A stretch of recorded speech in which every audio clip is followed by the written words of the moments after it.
This conference will now be recorded. Let's see guys. कल हमने बताया था आपको सर्कुलेशन स्टार्ट करने से पहले रेस्पिरेशन की बात की थी। सर्कुलेशन के दौरान बताया था आपको, यहाँ मैं एक फ्रेश पेज लेके आपको यही सारी बातें वापस क्लियर करता हूँ। क्लियर है? कल वाली बातें अगर सबने रिवाइज की है तो आज वाली बातें सबको आराम से समझ में आएंगी। So please pay attention. Okay,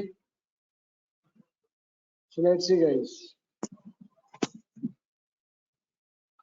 अगर आर्टरीज और वेन्स के बारे में हम देखें, एक तरफ लिखते हैं हम आर्टरीज, एक तरफ हम पुट इन करते हैं क्या, वेन्स। ओके, तो आर्टरीज तो हर समय कहां से कहां ब्लड लेके जाती है, heart to body parts. Clear है? आर्टरीज कहां से कहां ब्लड लेके जाती है, हार्ट टू बॉडी पार्ट्स, जबकि वेन्स कहां से कहां ब्लड ले जाती है, बॉडी पार्ट्स टू हार्ट। ठीक है? आर्टरीज कैसा ब्लड कैरी करती है, ऑलवेज ऑक्सीजन O2 रिच, और ऐसे ब्लड को और क्या बोला जाता है, ऑक्सीजनेटेड ब्लड। क्या बोला जाता है बेटा, oxygenated blood. Okay, whereas veins carry CO2 rich blood, और इसको बोला जाता है क्या, deoxygenated blood।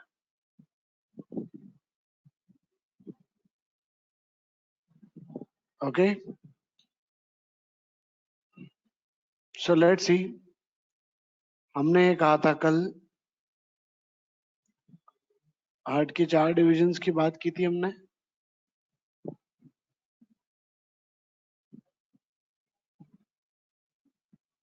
Sorry,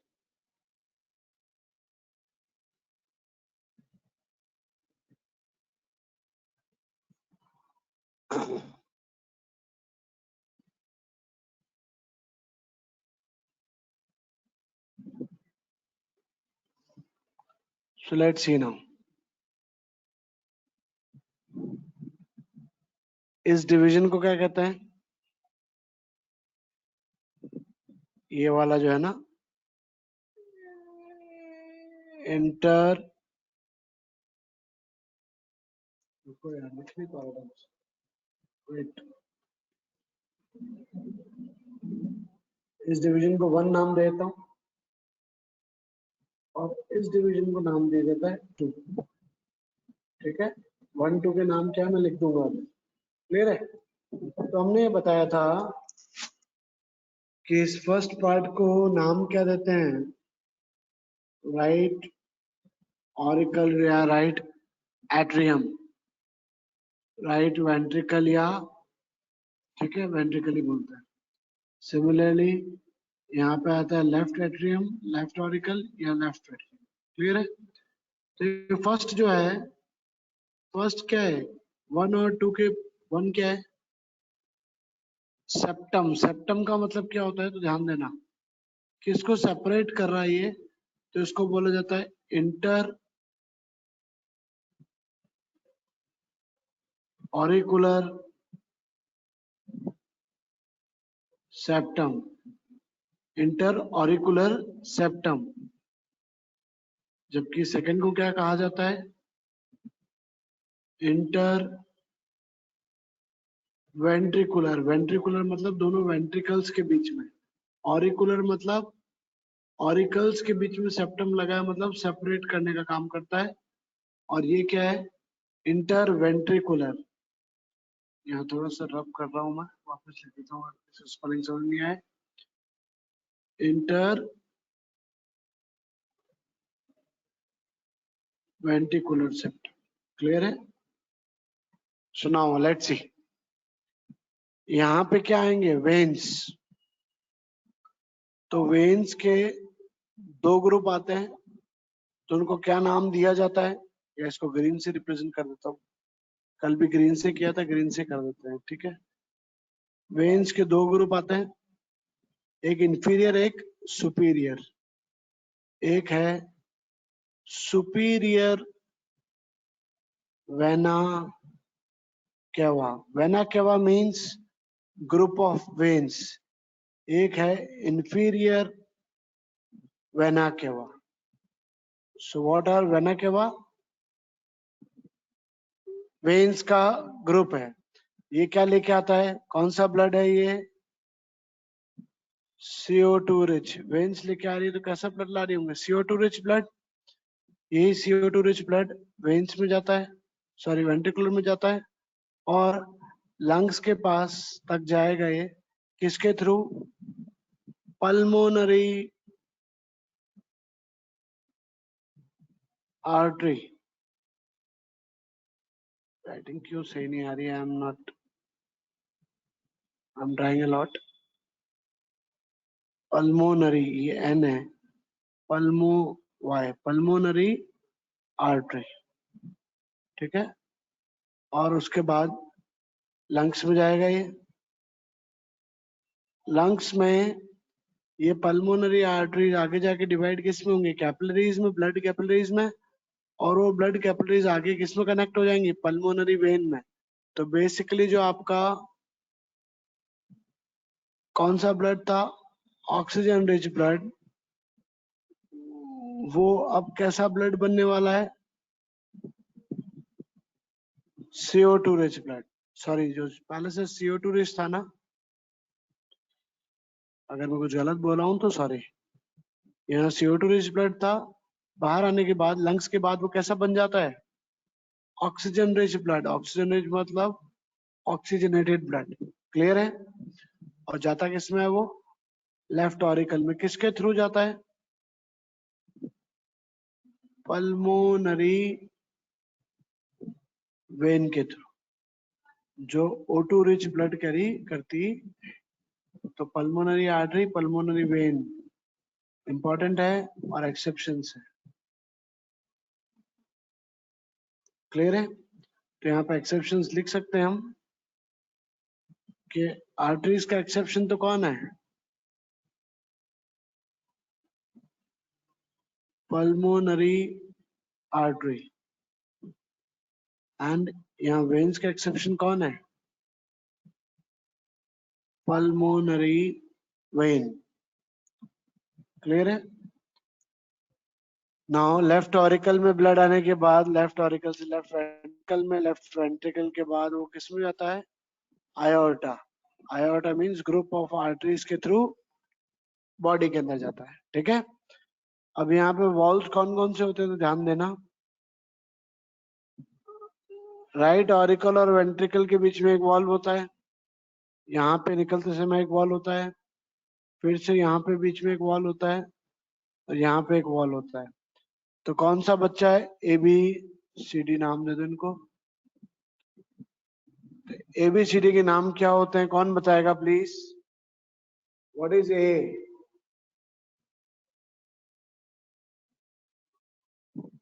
bicuspid valve. And what is C? Bicuspid valve. Very good. A का नाम क्या है, ध्यान देना? बायकस्पिड। बायकस्पिड का मतलब दो लीव्स जैसी होती हैं, वो प्रोटेक्ट करती हैं ब्लड के फ्लो को। Bicuspid valve. बी का नाम क्या है? बी पल्मोनरी के अंदर जा रहा है तो इसको बोला जाता है पल्मोनिक वॉल्व।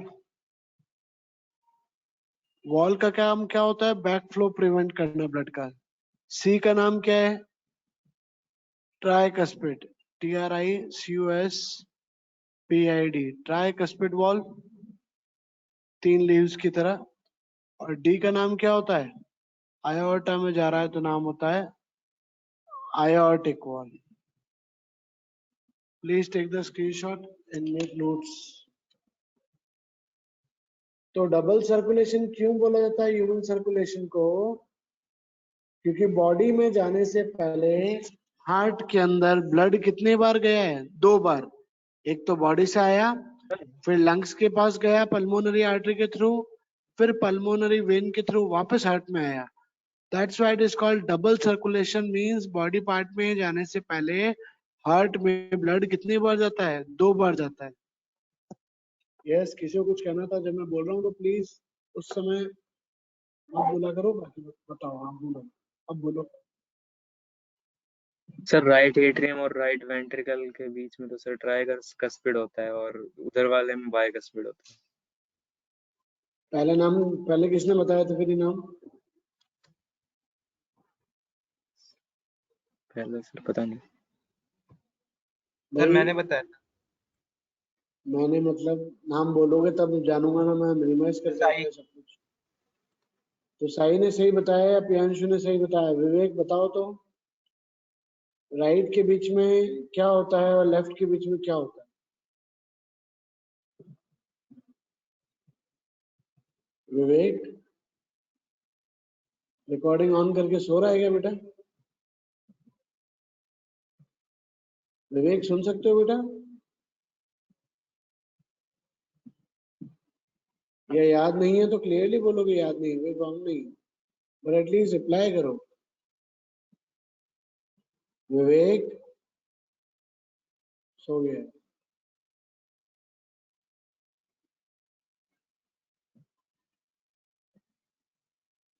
अनिरुद्ध कहाँ गया है? Where is Anirudh? Where is Shiv? अरे कोई तो रिप्लाई करो। Sujal, Priyanshu, Bhanu.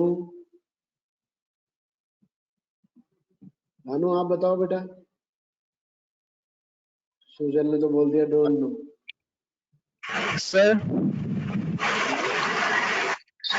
Sir, at B there would be pulmonic valve, at C there would be bicuspid, at A there would be tricuspid, and at D there would be aortic valve.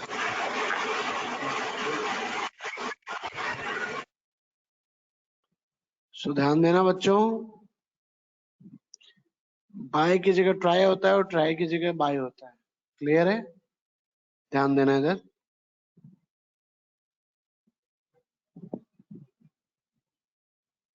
यहाँ पे तो है कौन सा वॉल? बताओ तो, ए कौन सा है? TRI ट्राइकस्पिड, और ये है BI बाइकस्पिड वॉल। क्लियर है? Please take the screenshot. Arteries veins के बीच में भी आपको बिल्कुल बहुत सारे पॉइंट्स हैं बुक के अंदर, क्लियर होने चाहिए। मेन पॉइंट्स बता दिए आपको। This is all about the circulation. Sir A point पे सर ट्राई क्यों होता है? भाई तेरे जबान क्यों दी भगवान ने? डरो मत, बोलो, मैं उससे बात कर रहा हूँ, डरो मत। किसका डाउट था ये? साई। बेटा जो भी चीजें कहीं पे अगर हैं तो उनको हमने देख के देखा है ना, जब वहां को स्टडी किया तब पता पड़ा कि ये वाला वॉल ट्राइकस्पिड होता है, ये वॉल बाइकस्पिड होता है। अब क्यों होता है, तो जबान क्यों दी? भगवान को पता था कि हमें बोलने को ही दे रहा है, कहीं ज्यादा ना बोल जाए, तो वो तो भगवान कंट्रोल नहीं कर सकते ना। और अगर वैसे अगर ब्लड प्रेशर के हिसाब से देखा जाए तो ऑरिकल्स में प्रेशर ज्यादा होता है, इसलिए ट्राइकस्पिड है, और बाद में बाइकस्पिड, मतलब कम प्रेशर में भी चल सकता है। क्लियर है? बट ऐसा यस सर। एप्पल्स बनाना गलत होता है। क्यों? क्योंकि differ from person to person. किसी के ऑरिकल्स में ज्यादा प्रेशर रहेगा, किसी के वेंट्रिकल्स में रहेगा, किसी के एओर्टा में रहेगा। ओके, वेरी करता है, ह्यूमन एक्टिविटी पे डिपेंड करता है। ओके, अगर स्क्रीनशॉट ले लिया तो चलें आगे।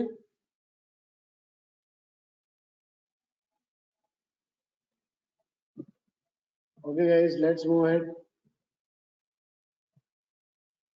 सो आई होप ब्लड सर्कुलेशन में ह्यूमन हार्ट आपको बिल्कुल क्लियर है। ओके, अच्छे से करना। डायग्राम्स पहुंच जाने चाहिए कल तक सबके। मेरे पास? नहीं तो डेफिनेटली सुन लो, जब तक पुराना काम सबमिट नहीं करोगे मैं क्लासेस रोक दूंगा। फिर तुम लोगों को तकलीफ होगी कि सर हमारे एग्जाम्स आ रहे हैं, पढ़ाओ।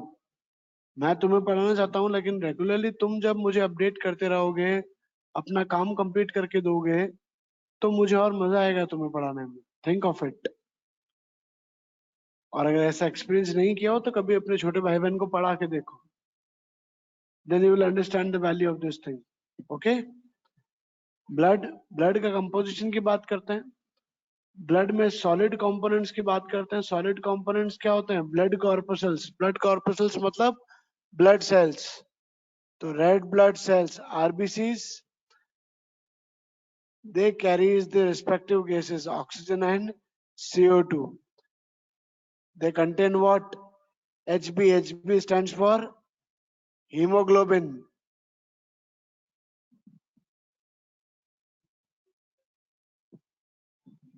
HB stands for hemoglobin, which impart the red color to mini to B.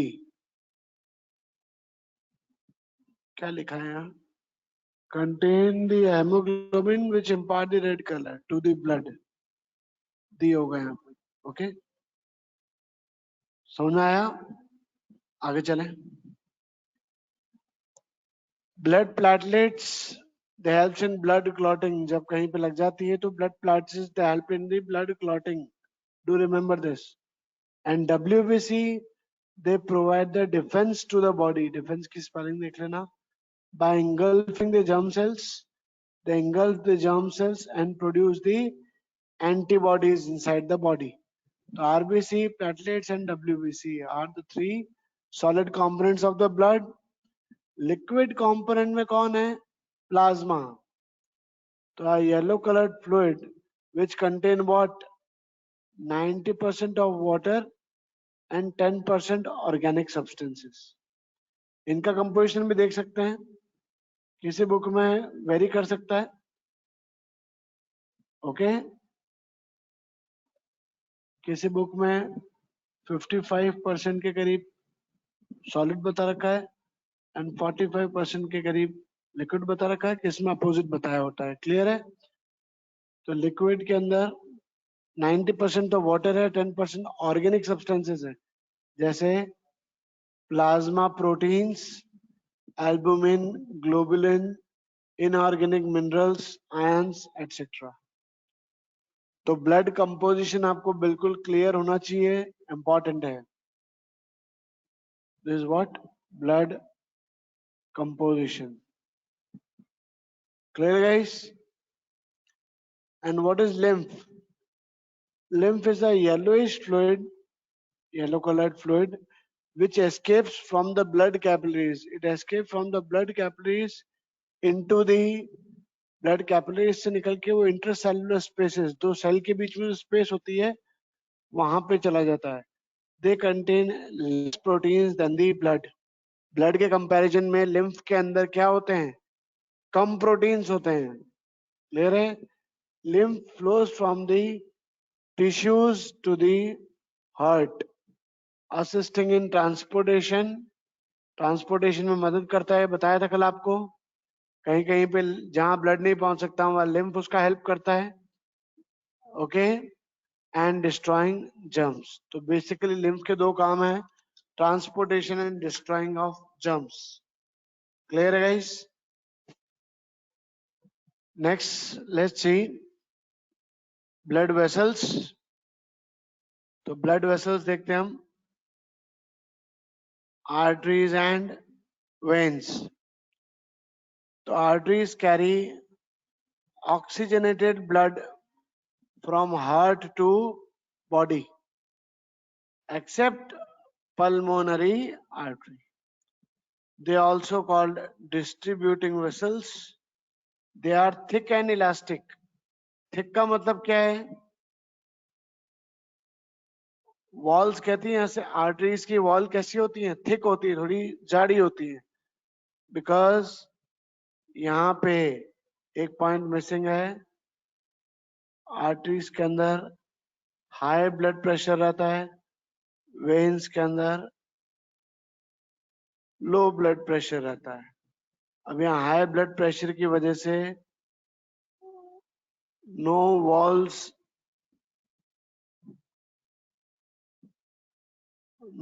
Are required. Walls क्या करते हैं? बैकफ्लो को प्रिवेंट करते हैं। तो वेन्स आर्टरीज के अंदर नो वॉल्स आर रिक्वायर्ड, जबकि वेन्स के अंदर walls are present। क्लियर है? तो what do veins do? They carry deoxygenated blood except pulmonary vein, body से हार्ट तक लेके आती है। कलेक्टिंग वेसल्स, क्योंकि कलेक्ट करके वापस कहां तक? हार्ट तक लेके आती है। Okay, they are thin and less elastic. Low BP walls, high BP no walls. Clear है? यहां तक किसी को डाउट पूछना है? Do ask.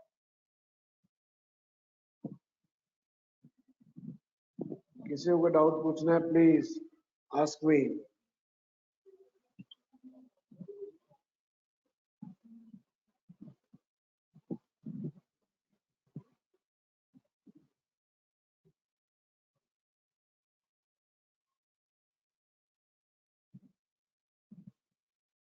Any doubt anyone has to ask?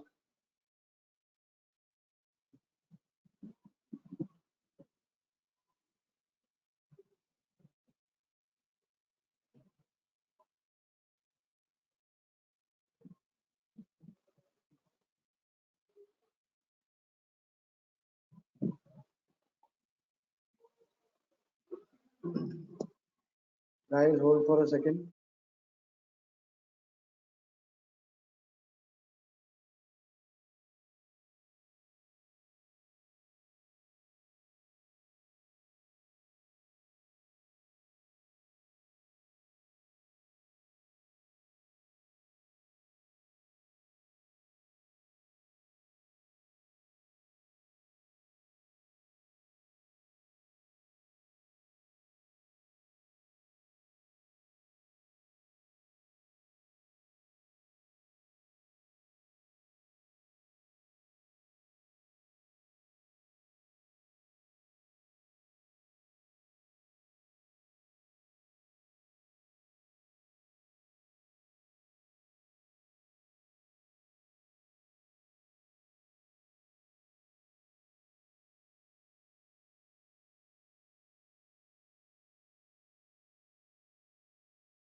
Guys, सुन सकते हैं आप लोग?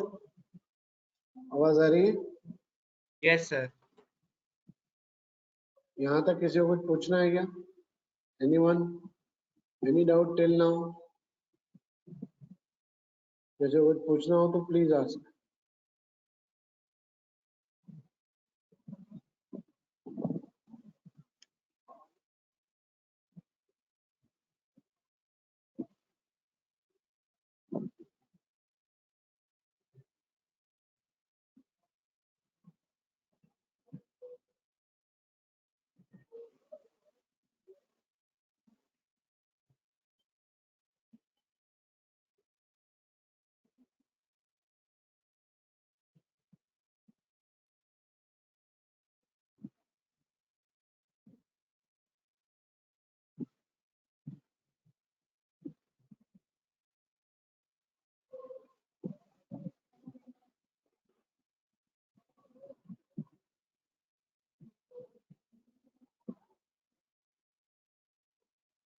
ओके अगर स्क्रीनशॉट ले लिया हो तो आगे चले।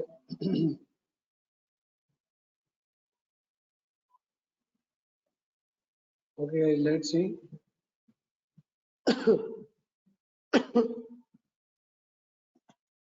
If you'll see the transportation in plants, so plants में कौन से cells होते हैं दो?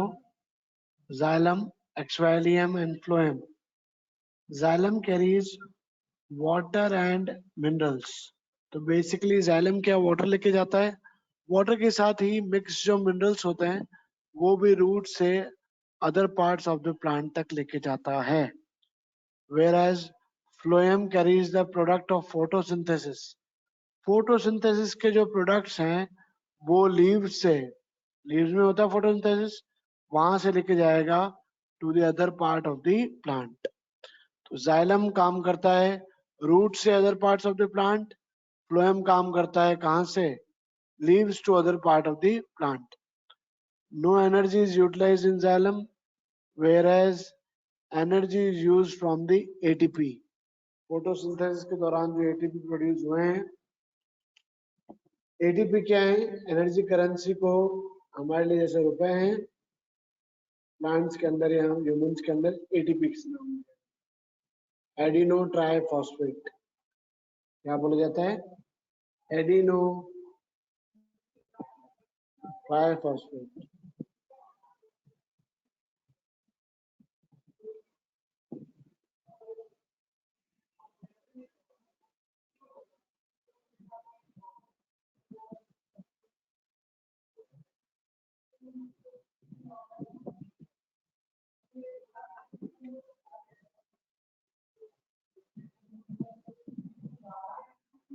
अगर आगे चले, स्क्रीनशॉट ले लिया हो तो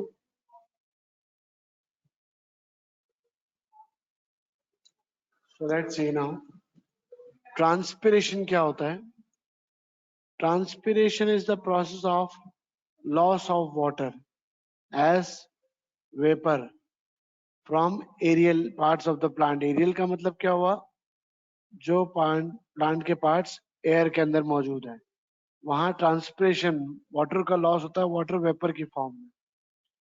ऐसा क्यों किया जाता है या क्यों होता है? लॉस होने की वजह से absorption and upward movement of water and minerals by creating a pull. समझो इसको, बहुत अच्छे से समझना प्लीज. अगर टॉप पार्ट से क्या होगा? टॉप पार्ट से, प्लांट के टॉप पार्ट से ट्रांसपिरेशन लॉस होगा, तो वहां से वाटर, अगर वाटर वेपर की फॉर्म में लॉस हो जाता है तो वहां पे क्या हुआ? और पानी आने के लिए, पानी की रिक्वायरमेंट के लिए वहां से एक तरह का सक्शन या एक तरह का पुल डिजाइन होता है. तो उससे हेल्प मिलती है कि रूट्स के लिए जो एब्जॉर्प्शन वे है, प्लांट्स को जो एब्जॉर्ब करना है वो इजीली एब्जॉर्ब कर सकते हैं रूट से प्लांट्स पानी को, and it create the pull, and even it helps in the temperature regulation in plant. आपकी भी अगर स्किन से लॉसेस हो वाटर वेपर के, तो आपका टेम्परेचर क्या हो जाता है?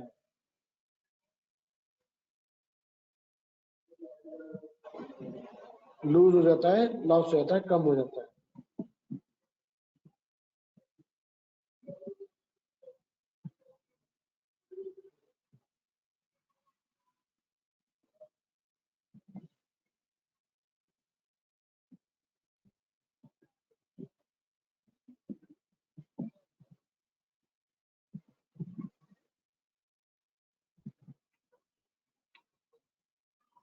Okay guys, let's see. Transport of food from the leaves is called the food factory to different parts of the plant. इसको बोला क्या जाता है? Translocation. So never confuse transpiration and translocation. Transpiration is loss of water from the leaves. Okay, and translocation is transfer of or transport of food from the leaves to different parts of the plant. That is called the translocation. आवाज आ रही है कि नहीं? समझ में आ रहा है? Yes, sir. Okay.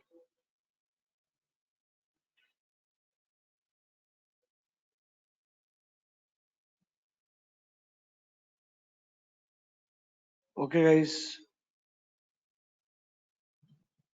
Let's see the excretion. थोड़ा zoom in कर देता हूँ.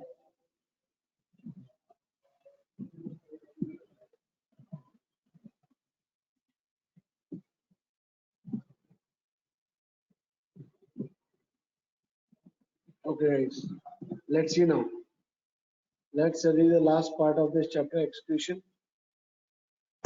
The process of removal of harmful metabolic wastes from the body is called the excretion. Excretion क्या है? जो हमारी बॉडी के अंदर चीजें रिक्वायर्ड नहीं है उनका बाहर फेंक देना. Removal is called the excretion.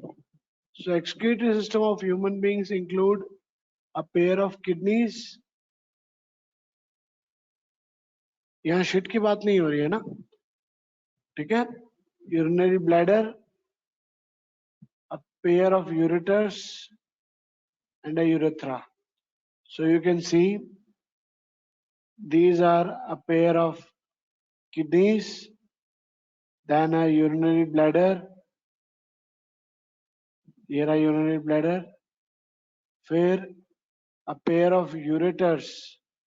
These are the pair of ureters and one urethra. तो किडनी का काम है ब्लड फिल्ट्रेशन का.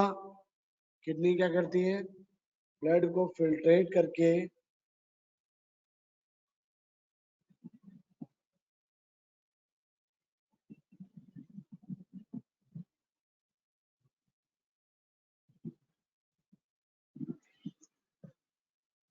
किडनी क्या करती है?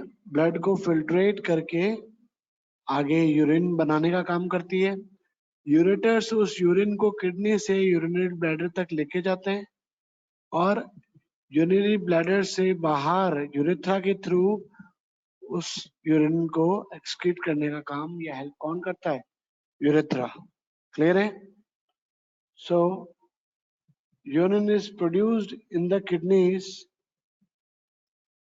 passes through the urine is produced in the kidneys, clearly लिखा हुआ है यहाँ.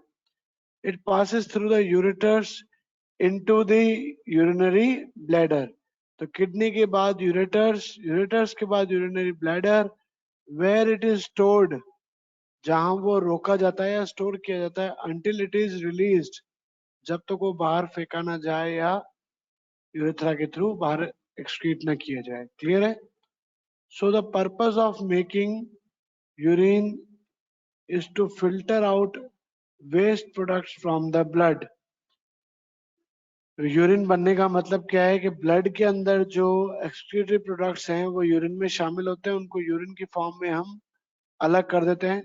Date is urea which is produced in the liver.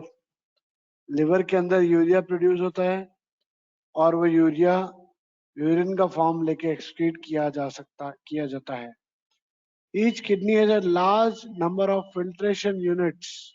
So which is the filtration unit of the body? Nephron. हमारी body की filtration unit कौन सी है? Nephron है. So the urine formation involves 3 steps. कौन कौन से 3 steps हैं? Glomerular filtration. Glomerular filtration means nitrogen wastes, glucose, water, amino acid from the blood into Bowman's capsule of the nephron. Nephron में सबसे पहली यूनिट क्या है? ग्लोमरुलस कैप्सूल. उसके बाद नेक्स्ट देखेंगे आप ट्यूबुलर रीअब्जॉर्प्शन. रीअब्जॉर्प्शन का मतलब क्या है? जब एक बार फिल्ट्रेट बन चुका होता है तो उस फिल्ट्रेट के अंदर जरूरत से ज्यादा चीजें जा चुकी होती हैं, तो उनको वहां से क्या करना है? Reabsorb back by the capillaries surrounding the nephron. एक बार आपने फिल्ट्रेट किया, उसमें फिल्ट्रेट होने वाली चीजों में थोड़ा ज्यादा चला गया जो चीज रिक्वायर्ड है, तो वहां से वापस क्या किया जाता है, रीएब्जॉर्प्शन किया जाता है। प्लस थर्ड पार्ट क्या है, सिक्रीशन, जैसे कि एक्स्ट्रा वाटर है, सॉल्ट्स है, they are secreted into the tubules which open into the collecting duct and then into the ureter. तो यूरिन फॉर्मेशन के 3 इंपॉर्टेंट स्टेप्स हैं, उनको याद रखना। पहला है ग्लोमेरुलर फिल्ट्रेशन, दूसरा है ट्यूबुलर रीएब्जॉर्प्शन, तीसरा है secretion. Please take the screenshot.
Guys screenshot complete हुआ तो आगे चले। Please take the screenshot.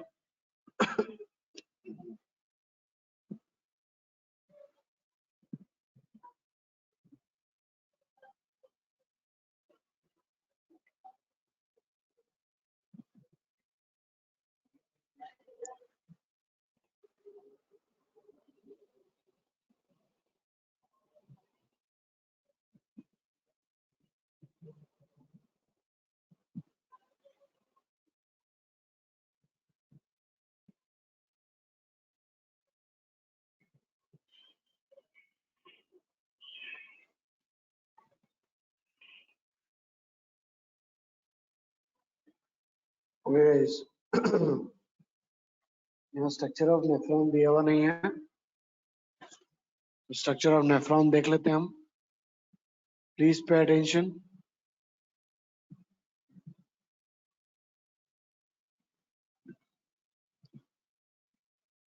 Guys please ध्यान देना। सब सुन रहे हो बातों को? आवाज आ रही है सबको? Yes please sir. Let me know. किसी को कोई दिक्कत तो नहीं ना? यहाँ तक कोई प्रॉब्लम हो, किसी को पूछना हो तो पूछ सकते हो।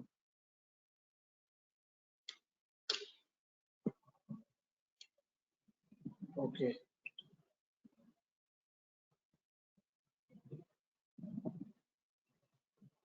Just give me a moment, start करते हैं हम।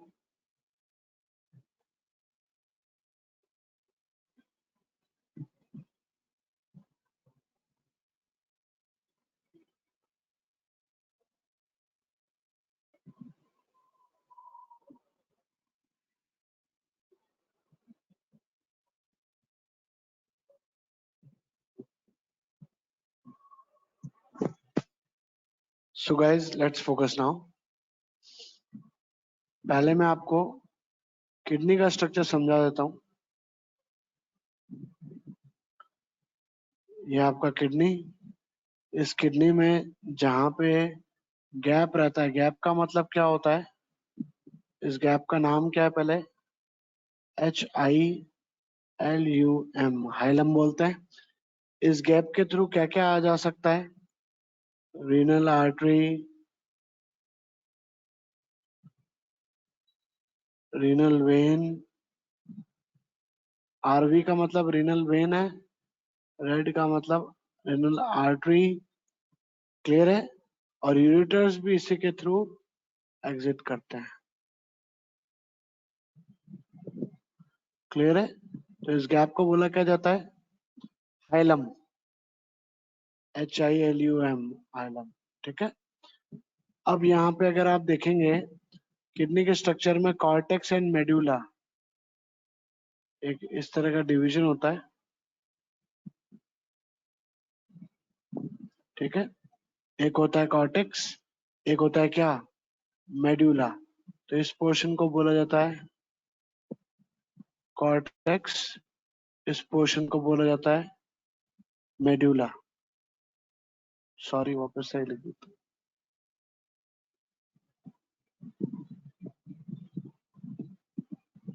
Cortex and medulla. मेडुला के अंदर बहुत सारे ऐसे कैलाइसिस होते हैं। क्या होता है? कैलाइसिस। ऐसे कैलाइसिस होते हैं, डिविजन्स होते हैं मतलब। इन कैलाइसिस की वजह से, कैलाइसिस की वजह से यहाँ पे बनता क्या है, ध्यान देना, मेडुलरी पिरामिड्स बन जाते हैं। मेडुला के अंदर इस तरह की जगह मिलती है, बचती है, कि जिसकी वजह से क्या बन जाते हैं, मेडुलरी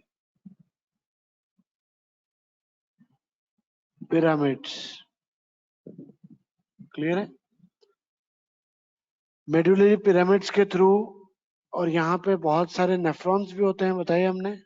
तो नेफ्रॉन हर समय ऐसा होता है कि नेफ्रॉन का हेड या ऊपर वाला पार्ट तो यहाँ रहता है, और नेफ्रॉन का जो भी ट्यूब्यूल वाला पार्ट होता है, ट्यूब्यूल वाला पार्ट तो किस में रहेगा, मेडुला में। और हेड वाला पार्ट किस में रहेगा, कॉर्टेक्स में, जिसको वुमेन्स कैप्सूल बोल सकते हैं। ठीक है, अभी बताऊंगा वुमेन्स कैप्सूल क्या है, ट्यूब्यूल्स क्या है। क्लियर है? फिर ये सारे सब एक डक्ट में कलेक्ट होके यूरिन अपना सब एक जगह देते हैं और वो आगे पास होता है। तो लेट्स सी, नेफ्रॉन का डिटेल स्ट्रक्चर देख लें हम। तो देखो इधर, नेफ्रॉन में क्या होता है,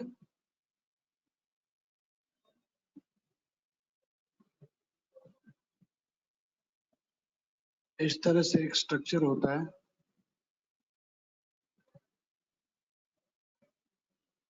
क्या बोलते हैं स्ट्रक्चर को, विवेक बताना।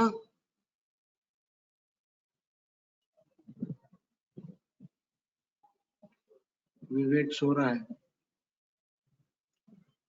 वुमेन्स कैप्सूल, वुमेन्स कैप्सूल के अंदर यहाँ क्या होता है, फिल्ट्रेशन होता है। फिल्ट्रेशन होने के बाद, इस फिल्ट्रेशन से यहाँ पे आगे कौन आता है,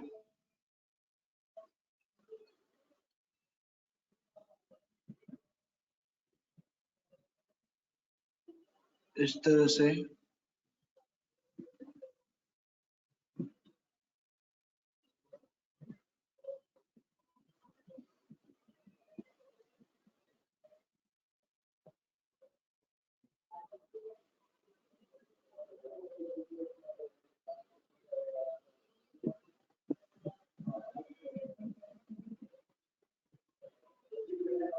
तो गाइस अच्छे समझना, सुनना इन बातों को। क्लियर है? तो यहाँ पे ये जो डिसेंडिंग पार्ट है, इसको बोला जाता है क्या, PCT, proximal convoluted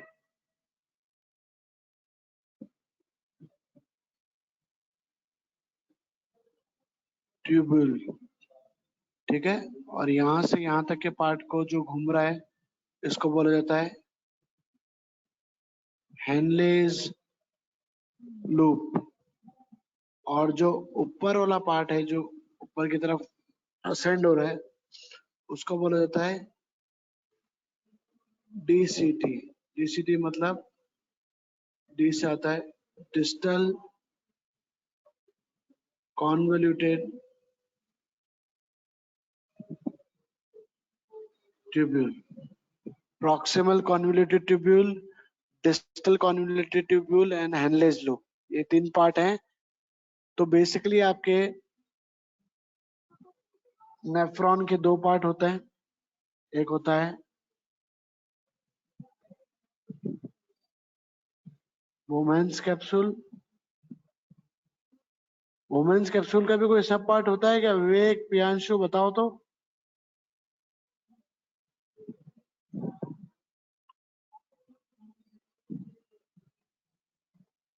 glomerulus. Good. यहाँ ट्यूबुलर पार्ट्स के 1 सेकंड वेट करना।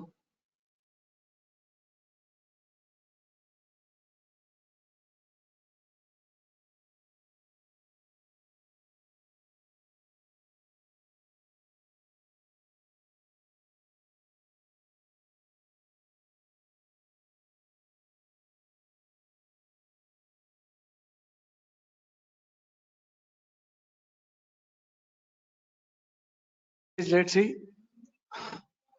So in the tubular parts, our A is PCT, B is Henley's loop, and C is, sorry ढंग से लिख नहीं पा रहा, 1 सेकंड, C is DCT। और वोमेन्स कैप्सूल के अंदर ग्लोमेरुलस, अच्छा किसी ने क्या बताया था अभी? ग्लोमेरुलस किसने बोला था बेटा, ये बता दो पहले तो। सर मैंने किया। Okay good. तो वोमेन्स कैप्सूल के अंदर ये बेसिकली जो फिल्ट्रेशन का काम करता है, इस यूनिट को बोला क्या जाता है? ग्लोमेरुलस। GLOMERULUS। क्या बोला जाता है इसको? ग्लोमेरुलस। तो बेसिकली होता क्या है, आप ध्यान देना, बहुत अच्छे से समझना। यहाँ पे मैं ग्रीन से तो दिखाऊंगा, ऐसे आप इसके इर्द गिर्द ग्रीन से दिखा सकते हो। रीनल वेन, तो बहुत इजी होता है नेफ्रॉन को बनाना। बच्चों को बहुत ज्यादा एक आदत हो जाती है, एक साइकोलॉजी में बैठ जाता है कि बहुत टफ है, बहुत टफ है। तो कुछ भी नहीं है, इसके इर्द गिर्द क्या है, इसको घेरना है बस। किससे? रीनल ट्यूब्यूल से। ठीक है गाइस, किस तरह बनाते हैं समझ में आया? ये तो बनाया रीनल वेन, ऐसे ही इसके अक्रॉस बना दो क्या? Renal artery.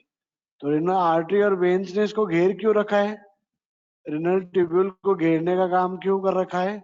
क्योंकि जो रीएब्जॉर्प्शन होगा और सिक्रीशन वाला काम होगा वो किसके थ्रू होता है? या यूं डायरेक्टली ना लेके यूं ले लो, वो किसके थ्रू होने वाला है?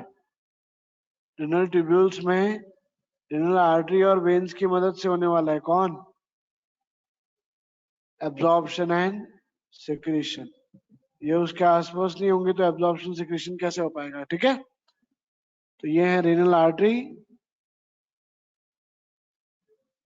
और ग्रीन वाले को नाम दे दो रीनल वेन का। ऐसे ही रीनल आर्टरी और रीनल वेन का ग्रुप यहाँ पे भी आता है इस तरह से। ऐसे ही रीनल आर्टरी और रीनल वेन दोनों का ग्रुप यहाँ पे है। मतलब यही ब्लड लेके आ रही है, यही ब्लड लेके जा रही है, और वो ब्लड फिल्ट्रेट कहाँ हो रहा है? ग्लोमेरुलस के अंदर, जो मोमेंट्स कैप्सूल के अंदर एंक्लोज्ड है। उसके बाद ग्लोमेरुलस या मोमेंट्स कैप्सूल से जो यूरिन बना, वो यूरिन कहाँ से पास होता है? वो पास होता है रीनल ट्यूब्यूल से।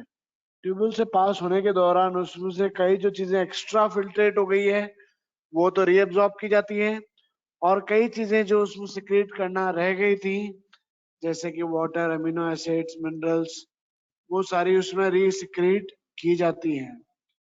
तो पीसीटी, हेनलेज लूप, डीसीटी, ये तीनों तो ट्यूबुलर पार्ट्स हैं, और glomerulus and Bowman's capsule upper part है जिसके थ्रू फिल्ट्रेट बनता है। फिर वो फिल्ट्रेट ट्यूब्यूल्स में से पास होता है, और ट्यूब्यूल्स में से पास होने के बाद ये फिल्ट्रेट किस में जाएगा? कलेक्टिंग डक्ट में। किस में जाएगा? एक कॉमन डक्ट होती है, उस कॉमन डक्ट के अंदर हर नेफ्रॉन का जो भी यूरिन या जो भी वेस्ट बना है वो आके इसमें एक, दोनों किडनी में से एक कलेक्टिंग डक्ट निकल रही है, जो आगे जाके अपना जो भी वेस्ट है वो किस में डालती है? यूरेटर्स में। क्लियर है? तो उस यूरेटर्स के थ्रू कलेक्टिंग डक्ट के से वो कनेक्ट हो जाते हैं यूरेटर्स, और उसके बाद में वो आगे जाके यूरेटर्स के थ्रू यूरिनरी ब्लैडर में जाता है, वहां स्टोर हो जाता है। यूरिनरी ब्लैडर में से जब किसी को लू जाने की इच्छा होती है तब वो चीज एक्सक्रीट आउट होके through the urethra with our, और लेडीज वजाइना यूज करते हैं या पेनिस के थ्रू एग्जिट एक्सक्रीट आउट कर सकते हैं। तो गाइस किसी को किडनी या नेफ्रॉन में डाउट है, कुछ पूछना है क्या?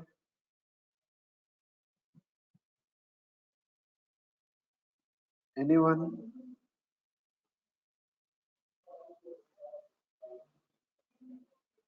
Anyone want to ask anything?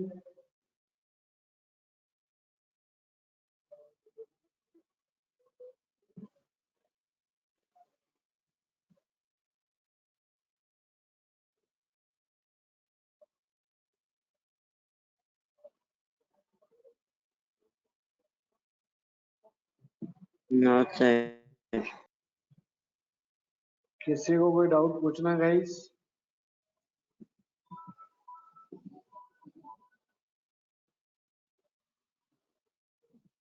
तो गाइस चैप्टर 6 हमारा कंप्लीट हो चुका है। आप प्लीज, कल हम बहुत सारे क्वेश्चंस डिस्कस करेंगे, तो प्लीज यहाँ तक आप पढ़ने और नोट्स बनाने का कष्ट उठाएं। जिन लोगों ने पहले ये कष्ट उठा रखा है वो लोग क्या करेंगे?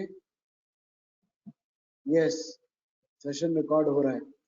वो लोग क्या करेंगे? वो लोग एडवांस क्वेश्चंस पे जाएं। जिन्होंने बेसिक काम कर रखा है, they please try to do the advanced questions, okay? और प्लीज कंप्लीट करने की कोशिश करो बेटा, तभी मैं आप लोगों के लिए कुछ अच्छा कर पाऊंगा, है ना? इसका स्क्रीनशॉट ले लें अगर किसी को लेना है तो, और भी अगर किसी को स्क्रीनशॉट पुराने चाहिए हो तो काफी बच्चों के पास हो सकते हैं। फॉर एग्जाम्पल भानु, प्रियांशु, विवेक, अनिरुद्ध, इनके पास में मिल सकते हैं। Contact them. ओके, अगर ले लिया हो तो चलें प्लीज आगे।